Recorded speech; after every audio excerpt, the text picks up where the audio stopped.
Bismillahirrahmanirrahim. Assalamualaikum warahmatullahi wabarakatuh. Teman-teman yang dirahmati Allah Subhanahu wa taala, pada konten kali ini saya pengen ngajak teman-teman sekalian untuk mentadaburi 3 ayat di dalam surat Yunus, dimulai dari ayat 62 sampai 64, tentang gimana cara kita dapetin garansi atau dapetin jaminan dari Allah untuk kehidupan kita di dunia, bahkan berlaku untuk kehidupan kelak di akhirat. Allah Subhanahu wa taala berfirman di dalam surat Yunus ayat 62, A'udzu billahi minasyaitonir rajim. Bismillahirrahmanirrahim. Ala inna awliya Allahi la khaufun 'alaihim wa la hum yahzanun. الذين آمنوا وكانوا يتقون لهم البشرى في الحياة الدنيا وفي الآخرة لا تبديل لكلمات الله ذلك هو الفوز العظيم. Sadaqallahul azim. Teman-teman, di dalam ayat ini Allah lagi bicara tentang orang-orang yang dapat jaminan Allah. Diistilahkan dengan aulia Allah. Terjemahannya tuh kekasih-kekasih Allah. Atau bahasa yang lebih sering dipakai di Indonesia juga, wali-wali Allah. Wali-wali ini bukan orang-orang yang khusus yang bisa hilang, bisa terbang. Semua kita punya peluang yang sama untuk menjadi aulia Allah, menjadi kekasih-kekasih Allah, sehingga bisa mendapatkan jaminan dari Allah. Jaminan bahagia, jaminan sukses, jaminan berhasil, jaminan beruntung, jaminan selamat, mendapatkan kebaikan dan keberkahan, kemuliaan, dijamin semua hal-hal yang indah, yang baik dalam hidup di dunia dan di akhirat oleh Allah Subhanahu wa taala.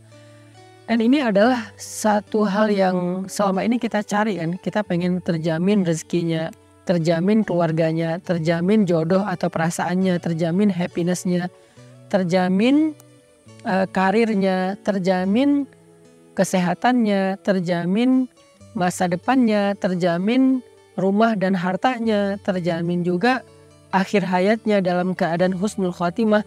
Gimana cara kita dapetin jaminan-jaminan yang sangat penting ini dalam hidup? Siapa orang yang dapetin jaminan Allah Subhanahu wa taala tersebut? Ternyata orang yang dapetin jaminan Allah itu disebut dengan aulia Allah, kekasih-kekasih Allah. Jaminannya la khaufun alaihim, gak ada rasa takut bagi mereka tentang apa yang ada dalam hidup mereka. Walahum yahzanun, mereka gak akan pernah kecewa. Jadi sebelum mereka melakukan sesuatu, mereka gak perlu takut. Setelah mereka melakukan sesuatu, mereka gak akan kecewa. Itu jaminan. Lahumul busyra, dan bagi mereka ada banyak berita gembira, kejutan fil hayatid dunya, dalam kehidupan di dunia, wa fil akhirah, bahkan di akhirat kelak ada banyak kejutan dari Allah. Dan itu yang disebut dengan fauzun azim, kemenangan yang sangat besar, kemenangan yang sangat istimewa. Gimana cara dapetin jaminan dan kebaikan ini? 2 syaratnya. 1, alladzina amanu, orang yang yakin sama Allah, orang yang percaya sama Allah, orang yang gak ragu sama Allah, orang yang berserah kepada Allah, orang yang pasrah sama Allah, orang yang berbaik sangka kepada Allah, orang yang nurut kepada kehendak Allah Subhanahu wa taala. Itulah amanu. Dan syarat yang kedua, wa kanu yattaqun, orang yang taat kepada Allah. Mulai dari memperbaiki ibadah-ibadah wajibnya, baik batin ataupun zahir, memperbaiki niatnya, memperbaiki khusyuknya, dan juga memperbaiki fikihnya ataupun adab-adab sholatnya atau ibadahnya, syarat-syarat sempurnanya ibadah secara zahir. Dia perbaiki yang wajib-wajib, kemudian dia tambah yang sunnah. Setelah sholat wajib, dia tambah sholat sunnah. Setelah dia zakat, dia tambah sedekah. Setelah dia Ramadan, dia tambah puasa sunnah. Setelah dia membaca Al-Quran, dia menambah hafalan-hafalan Al-Quran. Banyak lagi amalan-amalan sunnah yang dia lakukan untuk meningkatkan ketakwaannya kepada Allah. Sehingga ketika dia menjadi orang yang mu'minun haqqo, mu'minnya, imannya udah benar, imannya udah murni, imannya udah utuh kepada Allah, gak ada keraguan. Kemudian ibadahnya semakin meningkat, semakin dekat sama Allah, maka di saat itulah dia menjadi aulia Allah, menjadi wali Allah, menjadi kekasih Allah. Dan dengan derajat kewaliannya, Allah berikan untuk dia jaminan di dunia dan jaminan di akhirat. Dia nggak perlu mikirin apa-apa lagi. Maka apa yang harus kita siapkan sekarang untuk dapetin kebaikan, jaminan, dan juga berita gembira dari Allah? Belajar iman, belajar yakin sama Allah. Jangan pernah menyerah karena ragu sama Allah.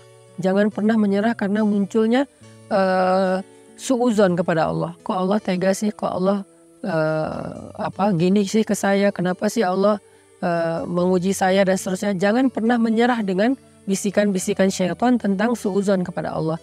Langsung kita switch pikiran negatif kita kepada positif. Pasti ada hikmahnya. Allah tuh penyayang, Allah tuh gak tega, Allah tuh pasti sayang banget sama saya. Pasti ada kebaikan di balik ini.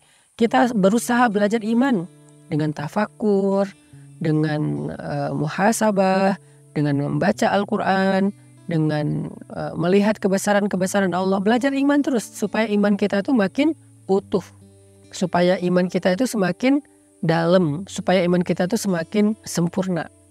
Jadi dengan kita memiliki iman yang baik, iman yang gak ada keraguan sedikit pun kepada Allah, baik dalam situasi yang nyaman, apalagi dalam situasi yang sulit, berarti kita sudah memenuhi syarat yang pertama menjadi waliullah, yaitu syarat alladzina amanu. Kayak Nabi, ketika suatu hari ada laki-laki, orang kafir, meletakkan pedang di leher Nabi. Pedangnya tajam banget, kalau ditarik sedikit maka langsung memotong leher. Dia bilang, wahai Muhammad, siapa yang bisa nolong kamu sekarang? Kamu sendiri, gak ada siapa-siapa yang dekat kamu. Sahabat-sahabat jauh, beliau sendiri di situ. Nabi dengan tenang mengatakan Allah. Bukan Allah dalam arti sekedar lisan, tapi dalam hatinya beliau yakin memang Allah satu-satunya yang bisa menolong. Jadi tidak berubah rasa yakin Nabi ketika beliau sendiri dengan ketika beramai-ramai.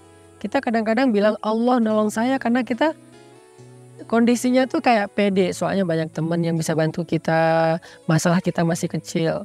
Tapi begitu kita masalahnya gede dan gak punya siapa-siapa, kita kayak ragu gitu. Allah bisa gak ya nolong saya? Padahal pertolongan Allah itu tidak tergantung sama makhluk. Ada makhluk, gak ada makhluk, Allah bisa nolong kita. Allah bisa menjadikan api itu membakar, bisa juga menjadikan api itu sejuk seperti apinya Ibrahim. Allah bisa menjadikan lautan itu menenggelamkan, bahkan bisa juga menjadikan lautan itu jadi jalan seperti lautnya Nabi Musa. Allah bisa mengeluarkan onta dari induknya, bisa juga onta keluar dari batu seperti ontanya Nabi Saleh. Allah bisa menjadikan bulan itu purnama, bisa juga membelah bulan seperti bulannya Nabi Muhammad. Banyak lagi hal-hal besar yang terjadi, dan itu bukan hanya untuk para nabi yang disebut dengan mukjizat, tapi juga untuk orang soleh atau kekasih Allah yang bukan nabi yang disebut dengan ma'unah atau pertolongan Allah. Artinya jangan muncul ragu dalam hati kita ketika hidup kita sulit, mentok, gak ada lagi jalan-jalan logis untuk mendapatkan kebaikan. Karena iman gak harus selalu logis. Ketika iman kita utuh dalam situasi yang gak logis, saat itulah kita menjadi mukminun haqqa, mukmin yang sejati. Kalau iman kita utuh dalam situasi yang logis, ilmiah, kebayang sama kita, itu belum utuh, belum teruji. Ketika Nabi di dalam gua bersama dengan Abu Bakar, musuh-musuh sudah mengepung gua. Kalau mereka ngelihat ke bawah saja sedikit, udah kelihatan Nabi dan Abu Bakar di situ dan langsung ditangkap. Kata Nabi, ya Abu Bakar, jangan sedih, jangan khawatir, Allah bersama kita. Ketika Nabi Musa mentok dengan laut, di belakangnya tentara Firaun, orang-orang Bani Israel udah berputus asa. Nabi Musa bilang apa? Kalla inna ma'aya rabbi sayahdin. Allah pasti nolong saya, Allah pasti ngasih jalan buat saya, ngasih petunjuk buat saya. Itulah kondisi iman yang istimewa saat sulit, saat mentok, saat gak logis, saat sendiri. Kita masih mengandalkan Allah, kita masih percaya sama janji Allah. Itu syarat iman yang utuh. Sedangkan takwa atau taat, belajar untuk taat kepada Allah dalam situasi mudah, bahkan dalam situasi susah. Jadi jangan cuma sholat pas lagi mudah, tapi sholat juga pas lagi susah. Jangan cuma sedekah pas lagi banyak uang, sedekah juga pas kita lagi kurang. Makanya alladzina yunfikuna fis-sarra wad-dharra, kata Allah.